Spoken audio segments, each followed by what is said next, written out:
Do you remember the wonderful Aled Jones when he was still a treble making those splendid songs?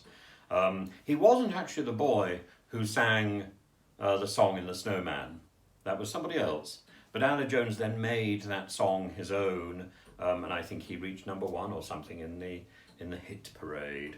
And this morning, Philip Schofield made a rather brilliant joke. He slightly got it wrong, and I'm sure he was sort of hitting himself afterwards with a sort of l'esprit d'escalier. So he said, what would be Piers Morgan's favourite Christmas joke? Walking off on air. He should have said, what would be Piers Morgan's favourite Christmas song? And then he would have got it right. Walking off on air. Quite brilliant. So congratulations, Philip Schofield, for almost getting it. And congratulations, Piers Morgan, for giving us the essence of that wonderful Christmas cracker, naughty. The other person who's popped up today was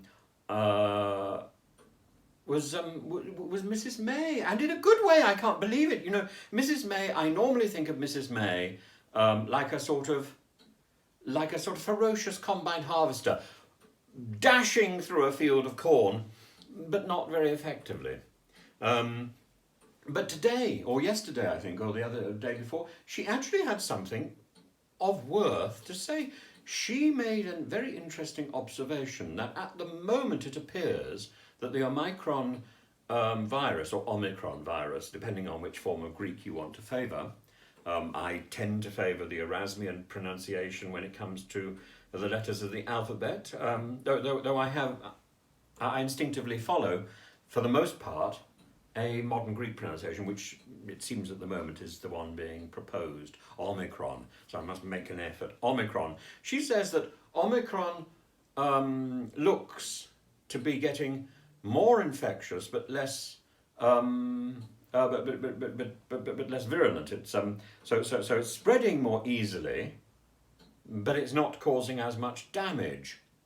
That is exactly what we would expect a virus to do as it develops. And she cautions the government against too much of a knee-jerk response. I never thought that she was very wise, but I think probably she's got a bit of a point.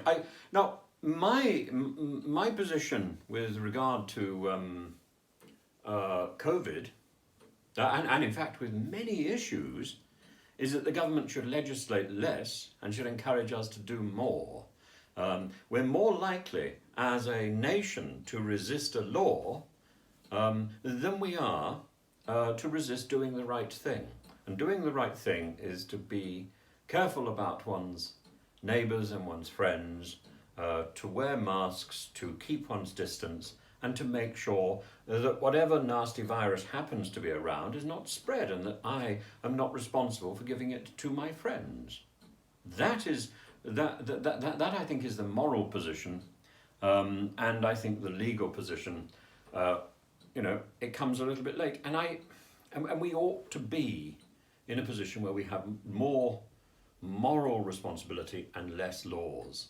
And I thought that was one of the driving forces of the modern Conservative Party, but it seems not. We actually seem to be having more and more laws.